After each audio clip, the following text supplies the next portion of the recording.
इस युद्ध में युद्ध विराम के फैसले पर बातचीत करने के लिए हमारे साथ बेहद खास मेहमान honourable Israeli ambassador to India Reuven Azar इस वक्त आज तक के स्टूडियो में आए हो. Sir, we welcome you a lot. I know we'll have to talk in English. हमें हिंदी में इंग्लिश में बात करनी होगी क्योंकि वो अंग्रेजी ही समझ सकते हैं, अंग्रेजी बोल सकते हैं, लेकिन आप जुड़े रहिए हमारे साथ क्योंकि जो बड़ी बातें वो बोलेंगे हम आपको ब्रेकिंग में नीचे दिखाते रहेंगे. Sir, my first question to you would be, how is Israel seeing this declaration of ceasefire by America and Iran?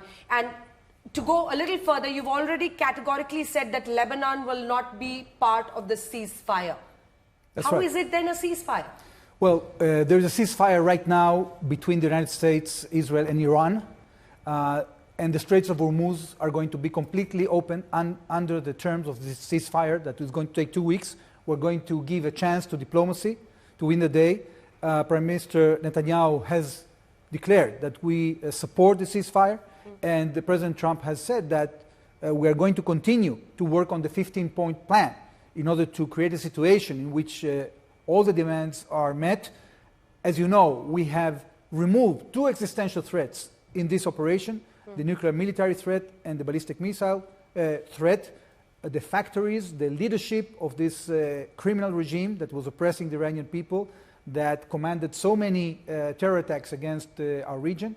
And when it comes to Hezbollah, we are very determined to continue our campaign, and only the Israeli cabinet will decide when our military goals are going to be achieved, because we don't want Hezbollah, that has unilaterally attacked Israel on the 29th of October, but is there, 29th of February, at the beginning of March, to continue with their campaign. So we are continuing to pound them.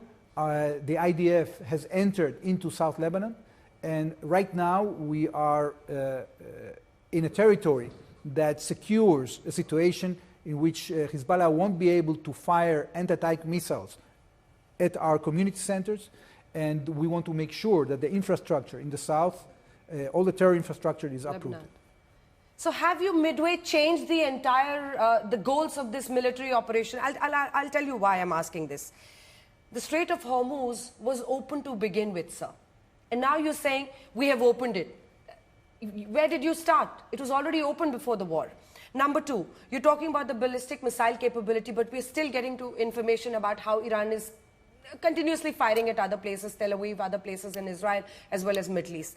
Third, Lebanon was never the initial goal, was it? And now you're saying we will continue to pound Lebanon. How have you changed goals just like Donald Trump did along with him during the war? Well, I want to correct you. The goals remain the same. We talked about 2 existential threats that we had to take immediate care of. Now, you know, we had this doctrine since the times of Prime Minister Menachem Begin back in 1981, in which we said that fanatic leaders that have sworn to destroy us, we will not allow them to acquire nuclear weapons. That's what we did in 81, that's what we did in 2007, and that's what we have done now. Now, with the ballistic missiles, yes, the Iranians have residual capabilities. They have been able to fire about 10 missiles per day at Israel, but this is nothing compared to the hundreds of missiles that were capable of firing at us at the beginning of this war. And we have taken out also their factories, their metallurgical capabilities, the petrochemical industry, hundreds of sites that are connected to the nuclear program, 10,000 military personnel, including the top brass, including the top intelligence, and we have a very good intelligence grasp of what's going on there. So if they go back to these plans, we are going to be able to target them again. Now, you are right. The decision to close the Straits of Hormuz was an Iranian decision. It wasn't our decision. Yeah. Okay? So under the terms of this ceasefire, they committed to open them. I think this boomeranged on them because nobody in the international community is going to agree that a free waterway will become under the control of this regime. And therefore, the fact that they entered the negotiation and entered the ceasefire, despite the fact that they said, and Kalibaf said very clearly, we will not stop the fire until we get a commitment that the attacks are not going to be renewed. We didn't give that commitment. This is a 2-week ceasefire. Ceasefire. So it means that the Iranian regime has been greatly debilitated. We have seen that they need militias from abroad. They are bringing militias from Pakistan, from Afghanistan, and from Iraq to continue oppressing their people because they don't feel assured enough. They are much weakened. And the fact that they even didn't manage to capture one American pilot 400 kilometers into their territory, it tells you something about the way that they are functioning. I think that we have achieved a lot in this military operation, and now we have the leverage to try to achieve also the diplomatic goals, and the negotiations are only starting. But you just talked about militants and fighters from Pakistan.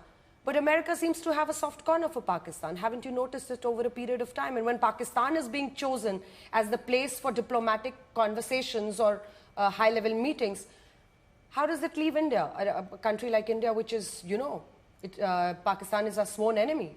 Well, that's an American decision.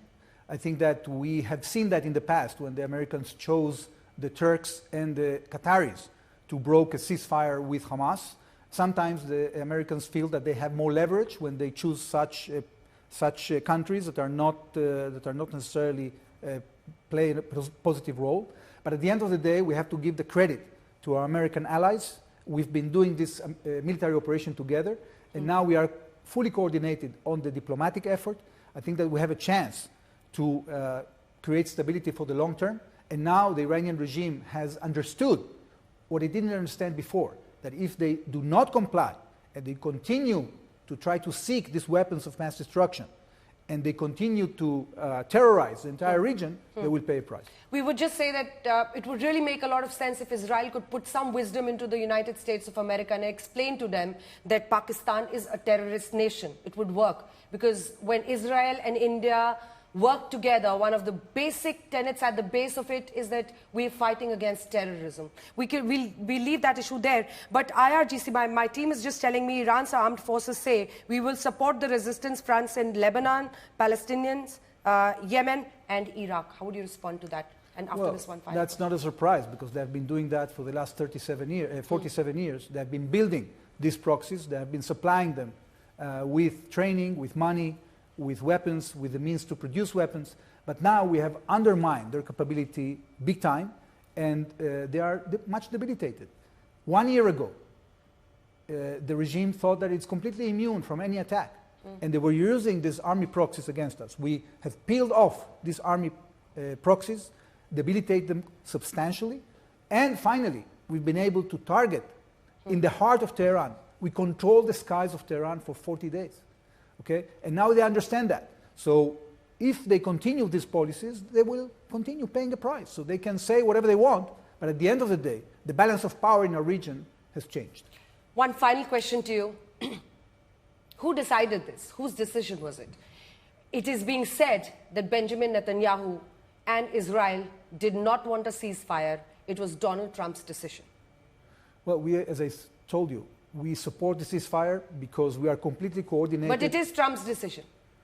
It was a joint decision that had to do with the exhaustion of the military targets. We targeted thousands of military targets together. Once the plan to target the military targets ended, we entered a new phase. And in this new phase, we are now giving another chance to diplomacy. This is completely coordinated. And of course, Israel is the junior partner with the United States.